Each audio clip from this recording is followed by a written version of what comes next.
ou rationnel. En accord ou à l'opposé. Par ici, les brasseurs d'opinion et de vision. Les rencontres de l'air. Le Québec est une société vieillissante qui ne fait presque plus d'enfants. Donc, un des sujets qui va retenir l'attention dans les prochaines années, ce sera la façon d'administrer les soins de santé, notamment les soins à domicile. On en parle avec Patrick Derry, qui est chroniqueur et analyste de politique publique. Bonjour, Patrick. Salut, Rémi. Donc, le Québec ne fournit plus à la demande. Ouais, ben écoute, c'est formulé comme ça, je te dirais que c'est pas exactement une nouveauté, mais parce que c'est plus global, mais tu as raison, là, c'est sur les soins à domicile. C'est un article dans le Journal de Montréal aujourd'hui qui parle de l'explosion de la demande pour les soins à domicile et l'explosion de l'attente. C'est-à-dire que il y a 5 ans, il y avait 33 000 Québécois environ qui attendaient pour des soins à domicile. Maintenant, c'est 55 000. Donc, c'est une hausse qui est quand même assez importante. On parle d'un peu plus de 60 %. Mais tout ça, c'est fait en même temps que le financement des soins à domicile a augmenté lui aussi d'à peu près 60 %. Fait que donc, on a augmenté le financement de façon proportionnelle à, si on veut, la demande de besoins manifestés, parce qu'il y en a sûrement qui s'inscrivent pas sur les listes d'attente, ça décourage un peu. Et on s'enfonce à la place de sortir la tête de l'eau. Fait que c'est ça qui est un petit peu inquiétant. Puis, pourquoi l'attente augmente si les dépenses augmentent aussi? Ouais, ben c'est sûr que ça frappe un peu, parce que normalement, on s'attend à lire le contraire, mais le Québec, en partant, on est l'endroit au Canada où on dépense le moins en soins à domicile. Les soins à domicile, c'est quoi? En gros, c'est ce qui permet d'éviter à des aînés de se retrouver en résidence. Le CHSLD devient inévitable à un certain point parce que les soins sont trop lourds, mais disons que si on avait des meilleurs soins à domicile, il y a quand même un certain nombre de personnes qui seraient pas en CHSLD. Il y a des gens qui seraient pas hospitalisés non plus parce qu'à un moment donné, ils sont plus capables de s'occuper d'eux-mêmes. Et il n'y aurait pas besoin de se rendre à l'hôpital non plus s'il y a un problème, c'est-à-dire parce qu'il y aurait de la supervision à domicile. Et ça, c'est des services dans lesquels le Québec a moins investi que le reste du pays. Et puis j'utilise vraiment investissement et non dépenses parce que ça coûte moins cher un patient chez eux qu'un patient à l'hôpital. Puis le Canada n'est pas tellement bon non plus à l'échelle des pays développés. Fait que là, c'est en train de nous rattraper. Fait que donc, et en plus de ça, évidemment, on vieillit vite. Fait que non seulement on n'a pas investi assez, mais en plus, les besoins augmentent plus vite. Et ce qui est un autre problème, c'est la bureaucratie, c'est-à-dire que l'argent qu'on met ne se rend pas nécessairement aux patients et aux soins. Je te donne un exemple. Pour ce qui est, mettons, des gens qui font l'aide à domicile, ils passent, selon un rapport du commissaire à la santé, 71 % de leur temps avec les patients. Puis bon, ça veut dire qu'il y a 29 % des patients, du temps qui est passé dans d'autres choses, que ce soit du déplacement, des tâches administratives ou autre chose. Puis tu sais, ça pourra jamais être 100 % parce que la téléportation n'existe pas encore, malheureusement. Par contre, quand tu regardes les infirmières, ils passent seulement 32 % de leur temps avec les patients. Et là, tu te dis, oh, crème, il y en a vraiment une grosse partie qui est bouffée par autre chose. Puis les autres professionnels de la santé, là, par exemple des ergothérapeutes, c'est 25 % Fait que ça pour dire que l'argent qu'on ajoute nourrit les soins, mais nourrit aussi la bureaucratie. Fait qu'on a un petit peu de la misère à s'en sortir. OK, mais attends, 32 % du temps des infirmières est consacré aux patients, mais le 68 qui reste, ça se perd ailleurs. Tu sais, il y a de la paperasse dans le mettons Ouais, ben, t'as de la paperasse, de la bureaucratie, du déplacement, du protocole, de l'information qui circule. À un moment donné, tu vas prendre l'information aussi sur tes patients. Tout ça est normal à un certain degré. Mais tu sais, par exemple, les médecins de famille vont dire qu'ils passent environ une journée sur 5 à faire de la paperasse. On pourrait pas tomber à zéro, mais le fardeau est quand même assez élevé. Puis moi, je pense à un chirurgien orthopédiste il y a quelques années, un gars qui est sur une chaire de recherche. Fait que c'est un gars qui était vraiment au sommet de son art. Il me disait à un moment donné, il n'y a pas 2 semaines qui se passent sans que j'ai un nouveau formulaire à remplir. Fait que ça, c'est quelque chose qui est un problème. Puis quand tu regardes en plus, évidemment, ce qui s'en vient, puis moi, c'est ça qui me fait peur, puis c'est un peu navrant, puis c'est un sujet dont on va sans doute reparler, parce que honnêtement, c'est le plus gros défi que le Québec a présentement, c'est la vague grise qui s'en vient. Tu sais, d'ici la fin de la décennie, là, d'ici 2030, le nombre de personnes âgées de 75 ans et plus va augmenter de 30 %. Fait que c'est énorme, puis évidemment, c'est ces personnes-là qui demandent le plus de soins de santé, parce qu'en vieillissant, c'est certain qu'on a plus besoin. Puis, j'aimerais ça te parler du ratio de dépendance, qui est un mot qui a l'air peut-être un peu compliqué, mais le concept est assez simple, c'est la partie de la population qui est active dans la force de l'âge, entre 20 et 64 ans, par rapport aux 65 ans et plus, qui généralement ont tendance à moins travailler, puis parfois être plus malade et plus dépendant. Fait que quand tu calcules l'un sur l'autre, ça te donne un peu, si tu veux, la partie de la population qui est capable de supporter l'autre, qui ont des besoins, en excluant les enfants. Fait qu'au début des années 70, c'était du 7 pour 1. Fait qu'il y avait 7 pour 1 de personnes comme toi et moi en âge de travailler, puis de produire, puis de soutenir, en tout cas, notre système de santé, nos impôts, puis aussi d'avoir des bras, tu sais, pour s'en occuper, parce que ça prend ça aussi, on n'a pas encore des robots. Fait que c'était du 7 pour 1. 30 ans plus tard, en 2001, on est rendu à 5 pour 1. 5 actifs pour un aîné, en 30 ans. 10 ans plus tard, 4 pour 1. Et là, ça commence à bouger vite. En 2021, on est rendu à 3 pour 1. Donc, à peu près maintenant, là, 3 actifs pour un aîné. Puis d'ici 2031, on va être juste un peu plus que 2 pour 1. Fait qu'imagines-tu le poids absolument gigantesque? Tu sais, le fardeau qu'on avait à supporter, finalement, il a triplé, mais évidemment, le nombre de soignants n'a pas triplé. Fait que c'est à proportion, fait que nos problèmes commencent un peu là.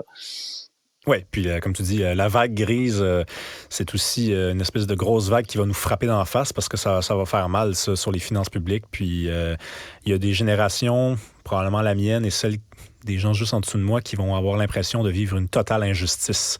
Tu veux nous parler aussi du Brexit, hein? Les Britanniques qui j'ai vu ça passer aussi, qui regrettent d'avoir dit oui à ça. Oui, écoute, je dirais ça que c'est intéressant parce que je pense qu'on verra s'il y a des parallèles à faire pour le Québec. Mais tu sais, le Brexit, évidemment, ça avait été, il y avait une campagne à l'époque. Le Parti conservateur de David Cameron avait voulu répondre à les pressions un peu plus, en tout cas, je dirais, peut-être un peu populiste, là, en tout cas, de l'aile droite de son parti, qui était plus réticente à l'immigration, mais surtout à son concurrent politique, qui était l'UKIP, le Parti indépendantiste britannique. Et donc, il a promis un référendum pour sortir de l'Europe. Et le débat s'est fait beaucoup sur la question de l'immigration et beaucoup moins sur les questions économiques. Puis là, écoute, il peut y avoir toutes sortes de raisons pour vouloir moins d'immigration. Puis tu sais, c'est un débat qui est légitime. Mais ça s'est fait beaucoup sur ces espoirs-là et on a vraiment gommé les effets économiques qui étaient, en tout cas, à mon avis et surtout à l'avis de plusieurs gens bien plus qualifiés que moi, assez prévisibles. C'est-à-dire que tu avais une libre circulation des biens, des services, des travailleurs en Europe qui est extrêmement avantageuse. Ça crée un gros marché commun. Là, si tu veux, ça reproduisait un peu en Europe ce que les États-Unis ont eu comme avantage. Et là, évidemment, les Britanniques se sont sortis de ça. Et là, on a 57% des Britanniques qui trouvent que c'est une mauvaise idée d'être sortis de l'Europe parce que les effets s'en font sentir. T'sais, économiquement, la Grande-Bretagne va moins bien. Il y a des coûts qui sont imposés aux entreprises, aux individus. Il y a des opportunités qui sont coupées parce que c'est plus compliqué d'aller travailler en Europe, entre autres. Et là, on est en train de le mesurer parce que ça fait quelques années que ça a été mis en œuvre. Mais la grosse nouveauté là-dedans, c'est, pour la première fois, tu as une majorité de Britanniques que s'ils avaient voté demain matin, ils voteraient pour revenir en Europe. Et ça, c'est quelque chose qui avait été sans précédent parce qu'avant, les gens disaient « OK, c'est correct, on va le faire marcher, mais on ne reviendra pas en arrière. » Mais là, il n'y aura pas de référendum, sans doute, pour revenir en arrière demain matin. Mais ça, cette donnée-là est quand même assez intéressante. Oui, puis comme tu dis, ce qui est intéressant, c'est qu'il y a un nombre d'années qui s'est écoulé. C'est parce que généralement, quand on étudie ce genre de pensée-là dans l'année qui suit un référendum, on se dit que l'opinion du peuple, elle est très émotive. Elle n'est pas vraiment fondée sur le réel. Mais là, après presque 10 ans, ce 57 %-là, c'est un 57 % très solide, là.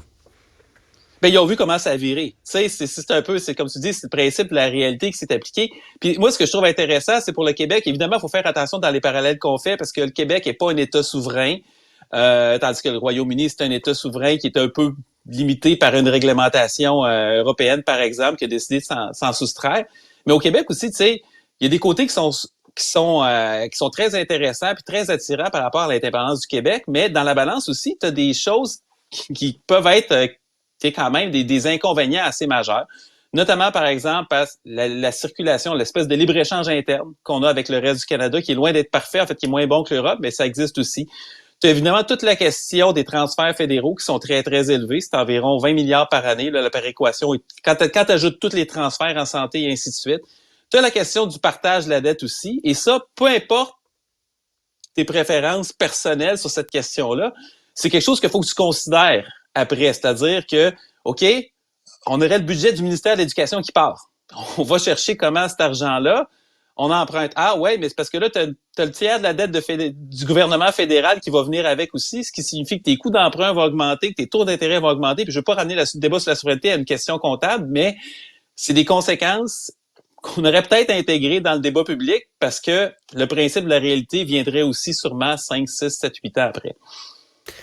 Tu veux nous parler aussi de Québec solidaire. C'est le sujet aujourd'hui qui se lance, pas encore vraiment officiellement dans la course, puisqu'il y aura vraisemblablement une investiture.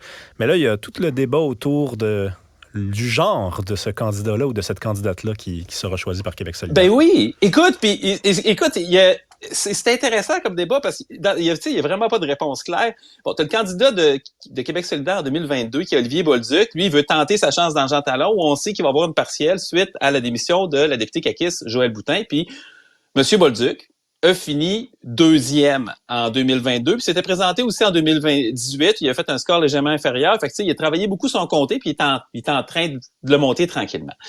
Et là, il veut se présenter, mais dès qu'il a annoncé sa candidature, là, à l'intérieur, il y a un courriel qui est envoyé aux membres dans le comté de Jean Talon, qui est signé par le président du parti et qui a dit, écoutez, ça serait bien que ce soit une femme cette fois-ci. On veut pas imposer à personne, mais tu as beaucoup d'ex-candidates, des militantes du parti qui sont sorties aussi pour dire, écoutez, on est un parti féministe, on a présentement 8 hommes, 4 femmes. Ça devrait être une femme. Et là, écoute, j'étais un peu partagé. Dans un sens, moi, je pense que ça fait longtemps qu'on aurait dû imposer 50-50 de candidatures dans tous les partis. On peut pas imposer les résultats, mais on devrait favoriser ça. Ben, écoute, il manque pas de femmes au Québec. Il y en a, au dernier décompte, on est en haut de 4 millions. Fait que, c'est un petit effort à faire. D'ailleurs, la plupart des partis le font naturellement maintenant. On y arrive. C'est juste les conservateurs ont plus de misère, les libéraux aussi. D'un autre côté, cette approche-là de faire comme c'est fait présentement pour une candidature précise, je suis pas certain, puis je suis pas sûr qu'il se tire pas dans le pied. S'il y a une différence entre une partielle puis le portrait global que tu vas avoir à une élection générale, parce que ça va donner des débats qui sont intéressants, mais là, tu sais, on dit des fois que la gauche tient absolument à avoir raison, puis l'objectif, tu sais, tout le monde le partage, que ce soit éventuellement 50-50 députés, on est en retard là-dessus, il y a des démocraties qui font mieux que nous, mais je suis pas certain de l'approche dans ce cas-ci, mais je trouvais ça intéressant. Ouais, puis, mais là, ce qui est amusant, en fait, dans cette histoire-là, c'est que Québec solidaire, c'est l'exécutif qui envoie ce message-là aux membres de Jean Talon. C'est le président, donc ça doit être l'exécutif. Puis là, ils disent, nous, on veut pas se mêler de la campagne, on aimerait ça que ce soit une femme, puis à la fin, c'est un point d'exclamation. Donc, ça n'a pas l'air d'être un ordre, mais ça a tout l'air d'en être un aussi, là.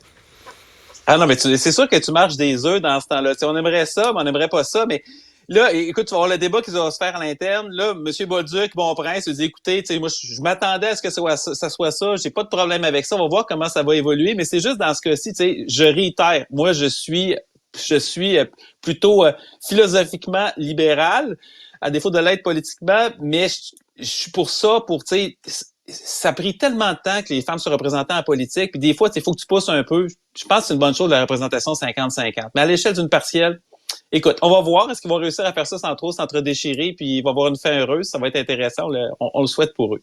Ce qui va être intéressant aussi, c'est de voir la réaction du Parti québécois, parce que là, le Parti québécois a 3 députés, 3 hommes. Si la tendance se maintient, Québec solidaire va donc présenter une femme, est-ce que le Parti québécois peut présenter un homme à ce moment-là?